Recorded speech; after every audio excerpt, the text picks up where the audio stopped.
अगर आप भी ऐसे ही और वीडियोस देखना चाहते हैं तो हमारे चैनल को सब्सक्राइब नहीं किया है तो सब्सक्राइब करना बिल्कुल फ्री है। अभी जाओ, वीडियो के नीचे लाल रंग का सब्सक्राइब का बटन दिख रहा होगा, उस पर क्लिक करो और बगल में बने घंटी को ऑल पर सेट कर लो। लाइक करना भी बिल्कुल फ्री है, तो अभी वीडियो के नीचे लाइक का बटन दिख रहा होगा, उस पर क्लिक करो और वीडियो को लाइक कर दो।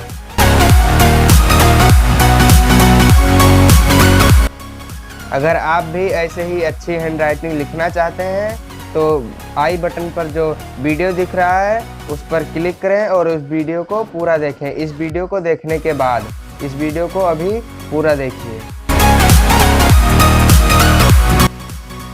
अगर आप इस वीडियो को अंत तक ध्यान से देखेंगे तो आपको इस वीडियो से एक नई चीज़ सीखने को मिलेगी।